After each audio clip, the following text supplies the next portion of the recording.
The Wii U is what I would consider to be Nintendo's greatest failure.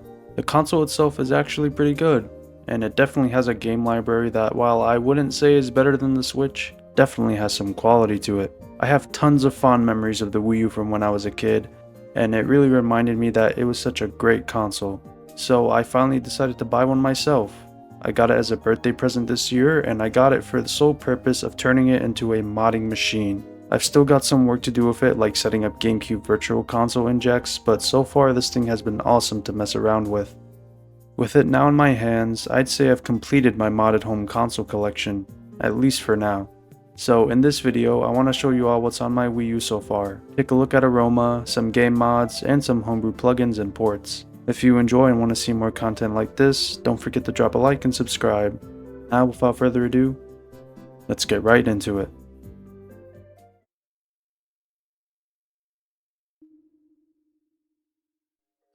So here's my home menu on my Wii U, and I gotta say I absolutely love the aesthetic and music of this menu, and just in general this era of Nintendo.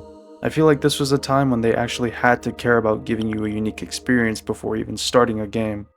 Anyway, I don't have too many games on here since I have a 320GB hard drive that I partitioned to hold both my Wii U and Wii and GameCube games.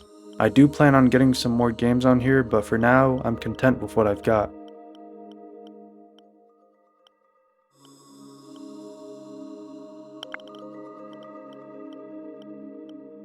Okay, now moving on to the games I've got. I of course have some heavy hitters like Smash 4, Mario U, Mario Maker, Mario Kart 8, Minecraft, but I don't have much to say other than I've been really loving these games.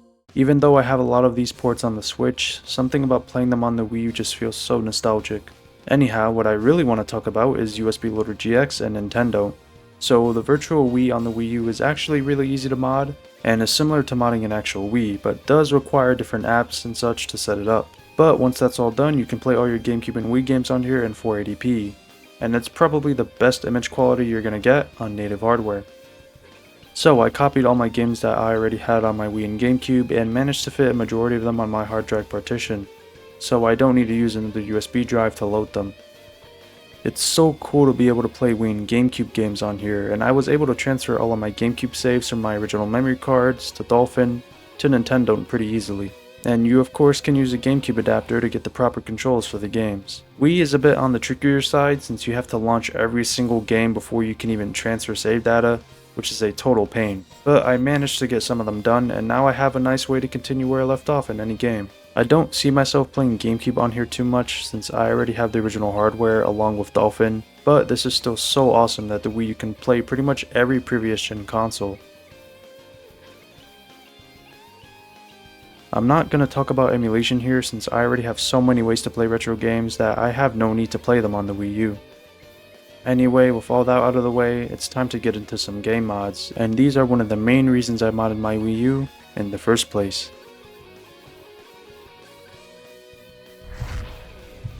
The first mod we're going to look at today is 4XM, a Melee HD mod for Smash 4. This mod is not new in the slightest. In fact, it was originally called Melee HD years ago, but was renamed.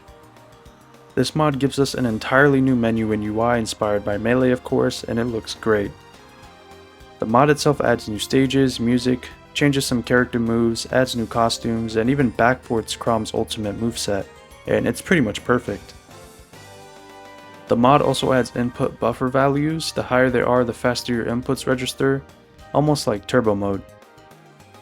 It makes Smash 4 feel so much better in my opinion, because after playing Ultimate for so long, the base game just feels so slow to me.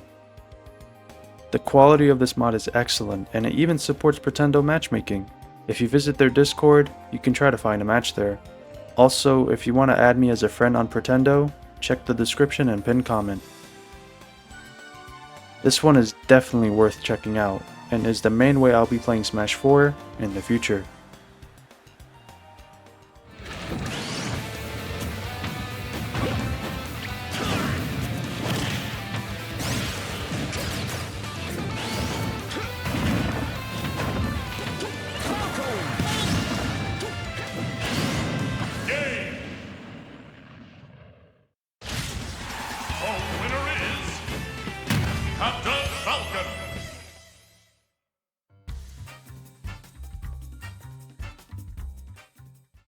Up next, we have Mario Kart Generations by the Mario Kart Generations team. Probably the best mod pack for the original game. This mod replaces every track in the base game, adding custom and retro tracks as their replacements. It also adds costumes for most characters and even adds Diddy and Dixie Kong, Kamek, and Funky Kong. It of course adds custom karts and parts as well, which look great. Each cup is based on a character and puts their corresponding tracks in them, which is so cool as it organizes the track list pretty well. The way the tracks are ported here is pretty well done. Some of them do look a bit on the flatter side, but the way they are laid out is just excellent. And the battle mode. Yeah, this is all I got from it. I mean, Mario Kart 8 didn't really have a battle mode to begin with, so this isn't a big deal. Of course, this is the original Mario Kart 8, so no extra mini turbo or double item boxes, but I can't complain too much about it. This mod is great, and also supports online play through Pretendo as well, so definitely check this one out.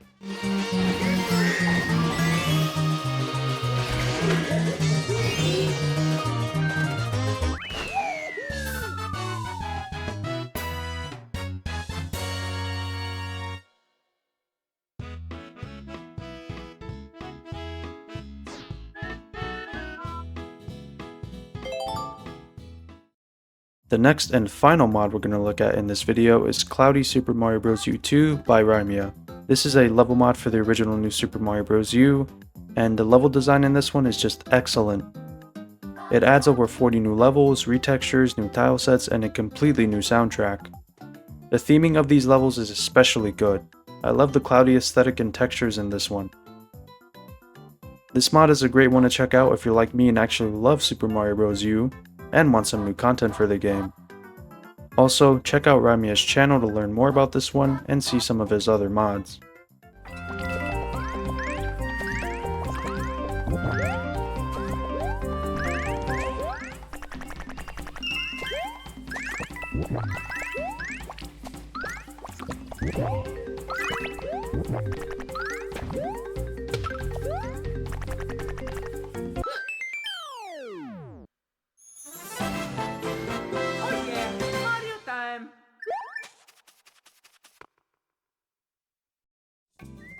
Okay, now it's time to talk about Pretendo. This service is absolutely mandatory to have on your Wii U. Bringing back a majority of the online services on the Wii U pretty much completely revives it. Miiverse is so fun to check out, still some wacky posts on there, but it's great to see these communities alive once again. Being able to play Mario Kart online is great as well, and seeing people still upload levels to the original Super Mario Maker just makes it feel like Nintendo never shut down their servers. Not every feature in each game is supported, but what is here right now is just awesome. And you can even link your Pretendo account directly to your console as a replacement for the network ID. Next, I want to talk about the Homebrew App Store. This is of course a mandatory app to have on your Wii U, especially since it pretty much gives you everything you need to make sure your Wii U functions great on Aroma. We have a ton of plugins on here, with Aroma ready specific ones like Inkay, SD Caffeine, which is used to load the mods I showed earlier, and some really neat ones like Give Me YouTube, which revives the YouTube app. So now you can totally watch my videos on the wonderful Super HD gamepad screen. Overall, this is a super convenient app. While it won't give you absolutely everything you need, what it does give is great, and downloading them directly to the SD card without a PC saves a good amount of time and effort. Now, there's two more things I want to show here. The first is the Super Mario 64 analog patcher, which you can also find on the Homebrew App Store. This one is for the Tiramisu environment only, but thankfully when you download Aroma, a reboot to Tiramisu app is available, which then lets you boot directly to the Tiramisu Homebrew menu.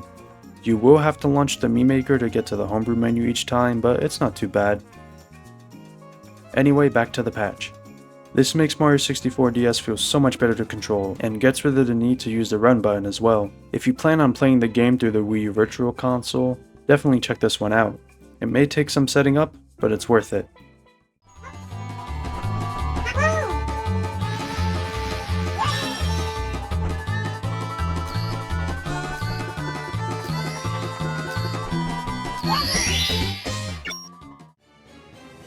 The final thing I want to mention in this video is Ship of Harkinian. You probably recognize this as the Ocarina of Time PC port, but it also works on the Wii U. Not only does it have native widescreen, it lets you customize and configure a bunch of graphical and control settings, letting you go up to 60 FPS during gameplay. It isn't the best at maintaining the frame rate, but you can enable N64 mode to switch the aspect ratio to 4:3 and turn down the graphic fidelity, which does help. Personally, I recommend playing at 30 FPS to maintain consistent performance. And while the Switch version is much better in my opinion, this one is definitely worth checking out if you have a modded Wii U.